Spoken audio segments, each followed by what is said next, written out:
Hi, everybody, and welcome back to Alicia Dianne Art. I'm Alicia Dianne, and we are doing Black History Studies with Art for Activism, and this is going to be our third week. So I'm really excited to get back into our book, which is Africa 101 by, let me get her name correct and show you everything that I need to show you guys.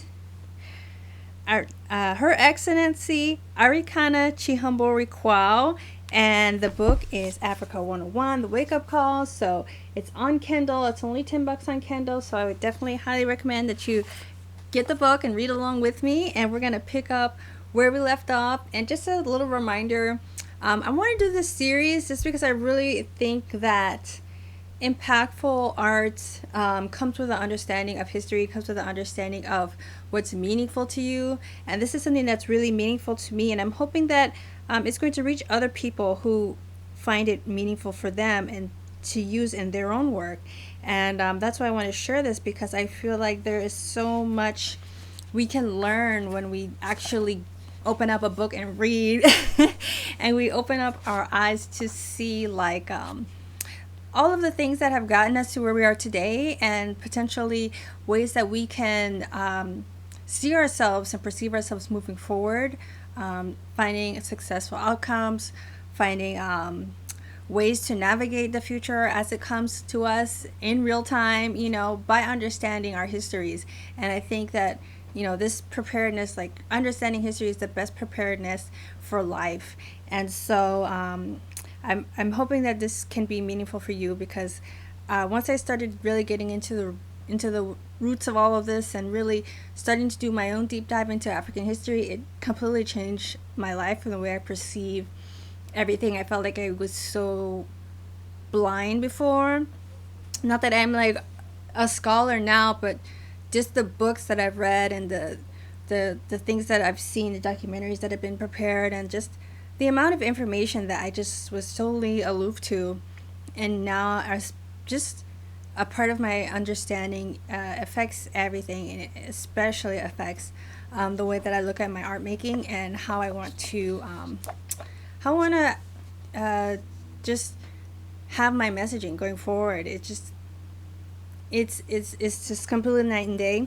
So we're going to start with chapter 2, and this chapter is the diagnosis. So it says, I was now the official African Union ambassador, the second since the AU inaugurated and established representational mission in the United States in July 2007. And she goes on to say, my staff comprised of 3 secretaries, 1 financial officer who functioned as a bookkeeper, 1 qualified officer who went on sabbatical after I took office, a security officer, and 2 drivers. So this is like a small staff that she had with her. And she said that was pretty much it. And she goes on to say, I came from a high-level functioning private medical practice where I attended to 30 to 40 patients a day, low-functioning environment, to a low-functioning environment at the AU mission. This was a major culture shock for me. There was barely any activity in the mission, and I suddenly found myself my professional life coming to a screeching halt. So this was her first experience, like leaving from a very busy medical staff into coming into something that was completely different, joining this AU and being an ambassador to the African Union. Since I never considered the plight of African Americans, and much as I did during the first few months of my tenure, I sat behind my desk in my new office on Wisconsin Avenue, and I pondered for our history as a people. How did we get here as a people, as country, and as a continent? As I sought answers to my own questions, my mind kept going back to the Berlin Conference, and that was what we read about last week. This is when the colonizers met and chopped up Africa into the tiny countries that we are today. This was a part of a design to see that Africa and her children were forever defeated and dominated. I also wonder why the pact for the continuation of colonization was still in place to this very day, and still is. Through this pact, France is taking over $500 billion out of poor African countries annually. How is this okay? I'm going to repeat that number again. France is taking over $500 billion out of poor African countries annually. How is this okay? The United Nations is supposed to be a watchdog for all human rights violations around the world.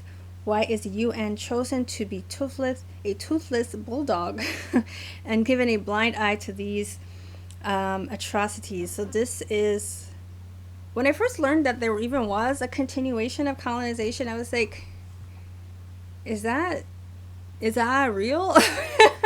Because it sounds so insane. A continuation of, how can there be an end to colonization when there's a continuation of colonization? This is mind-blowing to me, because what we don't really get, I feel, in school, is like understanding what a colony really is. Like, we're told that it's kind of a fairy tale, and it's just like, oh yeah, we're into this new settlement and we're gonna start a new life and everything is fine, but leave out the part where all the people that lived there before were killed or taken extreme advantage of, in both cases, in most senses. So this colonization idea is that you come in and through force, you take over. It's like a repo, but like you never owned it in the first place. So it's like okay, this is mine now, and everything in it belongs to me, including, what I say happens to the people that live there. And it's mind blowing to me, but it's good to know. It's good to understand, because I think otherwise, it's easy to come to judgments about why people are in situations or states that they're in if you don't know the whole story and if you don't understand the full story. So I took it upon myself to find out how much they knew about our history. Oh, I'm sorry, I should have read this part. It says, what bothered me even more is when I realized that we, the black people in Africa and around the globe, had accepted this abuse and global disrespect as normal. There was something terribly wrong with this picture. This could not continue. Something had to give. The sleeping giant needed to rise and defend her turf. As African diaspora and friends of Africa visited the African Union mission, I took it upon myself to find out how much they knew about our history. To my utter surprise, most were not aware of these critical events of our history, and that's why I feel like this is so important, because I really feel like the biggest issue is that people just don't know. I even reached out to policymakers in the U.S. government involved with Africa, and many were not aware of Africa's history, especially the evil French pact. The evil French, it just sounds funny, the evil French. Continue. The evil French pact. It's not saying France is evil. I mean, you say what you want, but the evil French pact for the continuation of colonization. I can comfortably say that over 90% of the people I meet were not aware of this pact. Another issue that became apparent to me was the misunderstanding between Africans and Americans.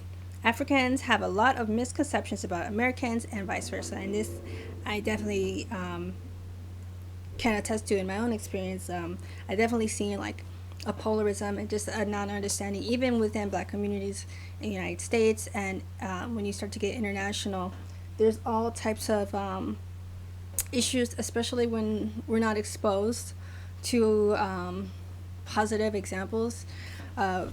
People can have misconceptions, and which creates division. So it says, another issue that became apparent to me was the misunderstanding between Africans and Americans. Africans have a lot of misconceptions about America and vice versa. The Americans view Africa as poor and hopeless, while Africans feel that Americans are all rich and arrogant. Let's see. If I was to succeed in delivering on this mandate, I left out a big part, but I'm wondering if I should have highlighted it, because I wanted to make sense as I go from my highlights to highlight. All right, I'm just going to continue off where I highlighted. This is, if I was to succeed in delivering on this mandate, I need to address these misconceptions head on. It was only when we understand each other that we can engage as equals and begin to much needed meaningful dialogue. Okay, so did that still connect? I just wanted to make sure that it dawned on me that our ignorance of African history and how it affects the African continent and her children in Africa and around the globe was a disease that was putting all of us into intensive care. The only cure for this disease is knowledge and understanding of our history. As the continental Africans, we still suffer from the legacy of colonialism, while the descendants of the formerly enslaved suffer from the legacy of slavery. Shackles of the mind remain alive and well within most of us. The healing that we desire begins with a serious conversation with the image in the mirror. So that I thought was really good. I left that part out too. I think I was trying to highlight less, but I mean, there's so much of the meat that I need to share because it's all part of the story. I had my diagnosis and I set out to design a treatment plan. It says, at the core of the plan was education and understanding of our history and how it impacts us in our daily lives as Africans and the African diaspora. For the Americans, I set out to educate them about the amazing magical continent of Africa, and that Africa was a continent with some of the most intelligent humans that have ever inhabited the earth. I also reminded the African diaspora that the healing we desired can only be achieved when we unite and accept that Africa is home. So that is chapter 2. And then she goes on and she gives like some quotes from like Nelson Mandela. It says, a winner is a dreamer who never gives up. And she gives all of her references. So she's citing her sources, like I said before, after each chapter. And she's also giving these Adinkra symbols, which I think is really cool. She gives this one, which means handcuffs. And it's called Eba. So that one is there. All right, so chapter 3. And I've actually highlighted a lot in this chapter, it looks like. So this is Berlin Conference. I thought we went over Berlin Conference already. I think she might have just touched on it, like in her introduction. But this chapter 3, is dedicated to Berlin Conference as a whole. Okay. Well, we're going to go into it deeper then. All right. So it says, for years, Europeans had been going to Africa as settlers, starting with the Portuguese over 600 years ago. They were looting from Africans indiscriminately, according to history. Scramble for Africa, the partition of Africa, the conquest of Africa. Those names are interchangeable.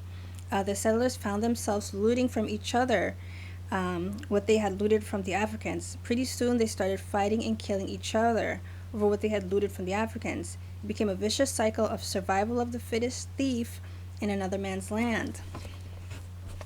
And this section is Africa on the chopping block.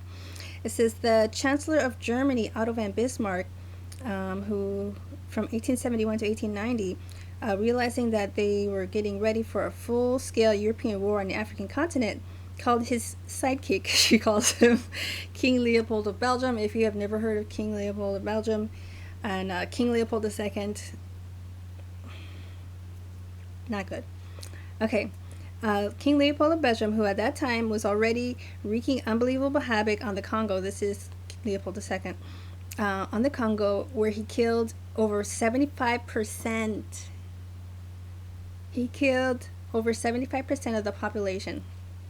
And this is in the atrocities of the Congo Free States. And they agreed on a plan for all of the colonizers for a meeting in Berlin, in Germany. The purpose of the meeting was to see to it that Africa and her children are forever defeated. And that number specifically, I don't believe she said, but I've read several records, and the numbers range between 10 million and 20 million people.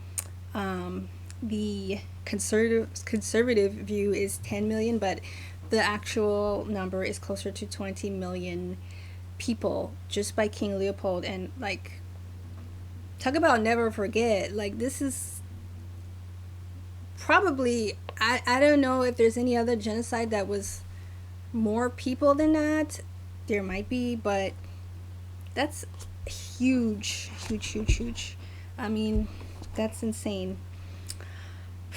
It says they agreed on a plan to call all the colonizers for a meeting in Berlin, Germany. The purpose of the meeting was to see to it that Africa and her children are forever defeated and dominated. They organized themselves so that they could effectively loot from the quote-unquote monkeys, which was what they called us, as a despairingly referred to us Africans.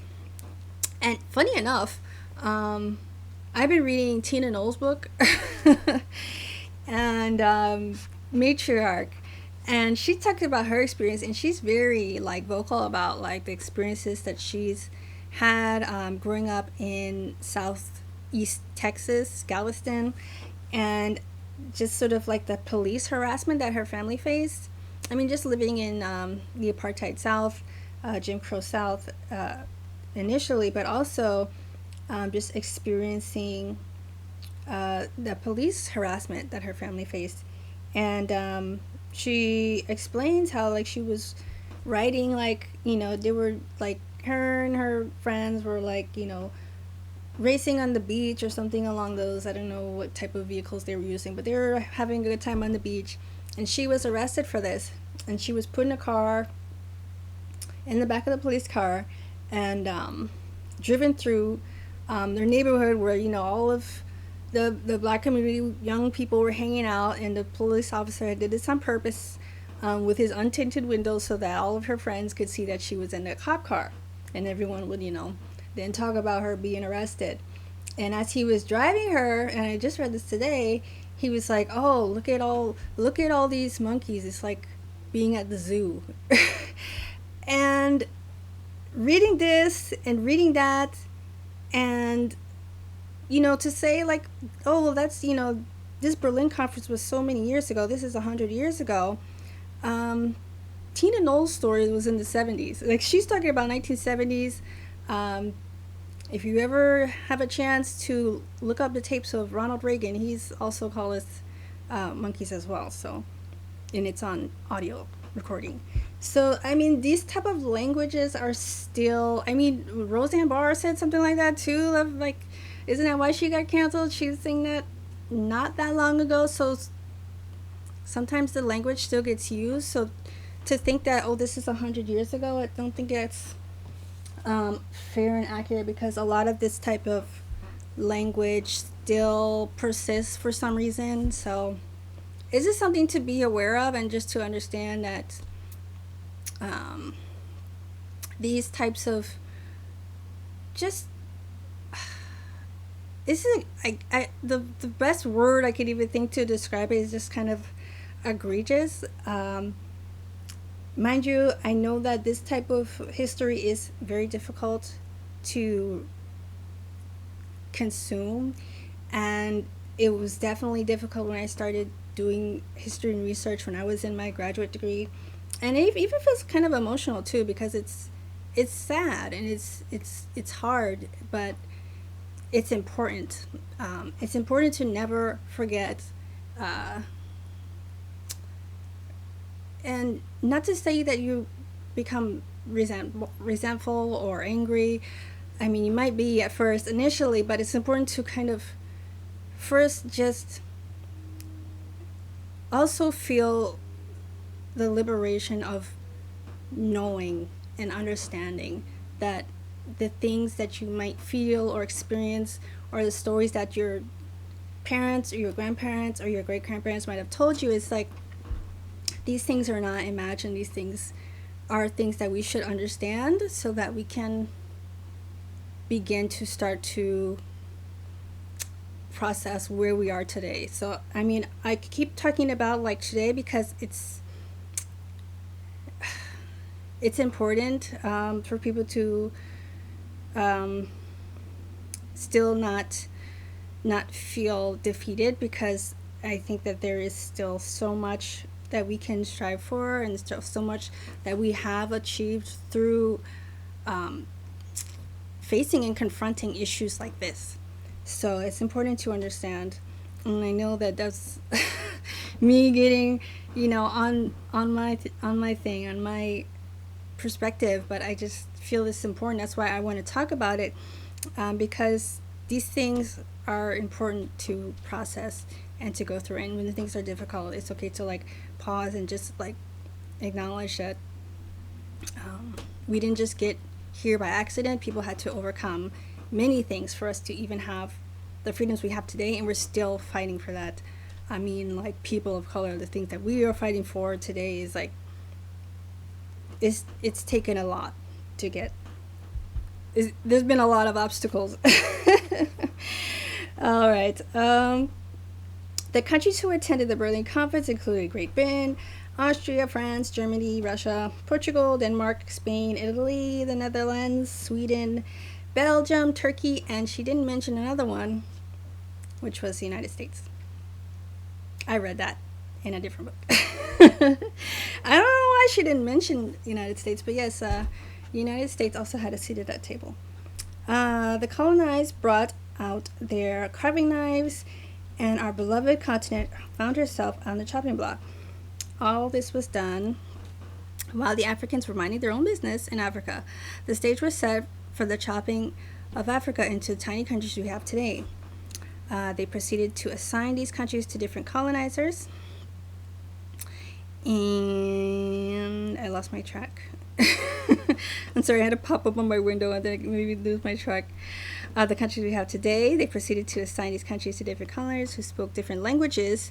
This was done to intentionally and deliberately cause maximum division among people who were once homogenous. The divisions were masterfully done in order to disrupt communication between neighboring countries. So don't think that it was an accident. And you see, when people, first thing you talk about when you talk about issues in Africa, I just experience, it's so frustrating. I just experienced this. And not to say that corruption is, that whoever is causing corruption should not be accountable, but when we understand that a pattern was kind of created by purposely dividing with intent to be divisive, I think it's just helps us to understand a little bit better.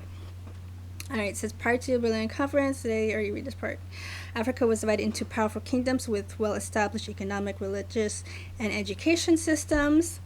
The chopping of Africa in Berlin was done with total disregard for the tribal and cultural identities of the Africans. All right, next section is divide and conquer. It says Berlin Conference gave birth to the rule of divide and conquer. The more the kingdoms got along, the more countries they carved out of them to confuse the identities of people. The newly carved out countries were assigned to colonizers who spoke different languages. The kingdoms that did not get along were left intact to sustain their hostility towards each other and support the master's divisive agenda. They introduced Christianity as a tool to ensure that Africans were submissive. And it's important for us to understand it, even as Christians. I am a Christian and, proud to be so, but there's a lot of negative images of Christians, especially now. But it's always been there. I think it can help you understand. It does, understanding, like, and if you do, like, get into a dive of history and of American history and the missionaries that were done here with the Native Americans and stripped them of like all of their stripped them so much of their culture. Even recently, I know that my husband's mother was had to go to this, they call them these Indian schools, where they would force the people on reservations to go to these missionary schools where they were not allowed to speak their native language, were not allowed to practice their native religion, which is so really very similar to Christianity, and I believe it's the same God, honestly. But because they spoke it a different way, or they worshiped in a different way, they thought that's evil, so don't do it.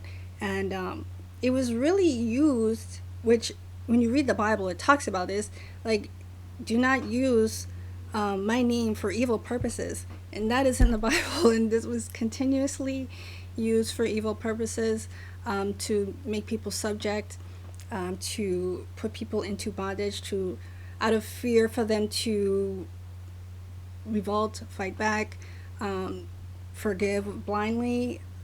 But I just want to distinctualize that. I don't think that's a word, distinctualize, but I just want to make that distinction that the way Christianity was used as a tool to conquer people all over the world is not the actual intent when you read from the Bible. And a lot of these people who like use it as this playbook, to get votes on TV, when you see how they're living their life, it's not aligned at all. So before you feel like discouraged about about your faith, especially if you're a Christian, like before you feel discouraged about it, understand that it's been misused. It's been misused for long periods of time. At least I can see like how much it's been misused throughout colonization. So like, despite what anyone says, always do your own research when it comes to what you believe in, and understand the core of what you believe in. Don't just believe it blindly. And it's good to have questions, because having questions and finding answers can help you, I feel, have your faith even stronger if you really are willing to do your own research and not just follow people that are wearing a cross, because there's so many bad images of people wearing a cross on TV today. I hate to see it. It's just like, it's so blasphemous to me. It's so shameful. But anyway, it says the newly formed countries now belong to the colonizers who ruled from their capitals in Europe. This arrangement went on from 1885 to the late 1950s, when different countries began demanding their independence from their colonial masters. 135 years later, the agenda was put in place to see it that Africa and her children are forever defeated and dominated, remains alive and well today. To the colonizers, I say congratulations, mission accomplished. And that is what she has to say about the Berlin Conference. Man, it's a lot. It's heavy, but it's good to know. It's good to know, because forewarned is forearmed. That's what I was taught, at least. So it says, people without knowledge of their past history, origin, and cultures is like a tree without roots. And that is the great Jamaican Marcus Garvey quoting that, and she put him in there. And we have another quote. It says, it's not cowardly, quite the contrary, to seek to meet the adversary and know his intentions. However, it is cowardly, shameful, and treasonable to lay down arms. So that's King Hassan of Morocco, King Hassan II. So that is it for chapter 2 and 3. I'm gonna see you guys in the next one, where we're gonna read chapter 4 and 5. This is good stuff. This is good to know stuff, because this, like, I'm gonna read Marcus Garvey's again. It says that people without knowledge of their past history, origin, and culture is like a tree without roots. And that is such a great quote for that chapter, and a great quote to end on.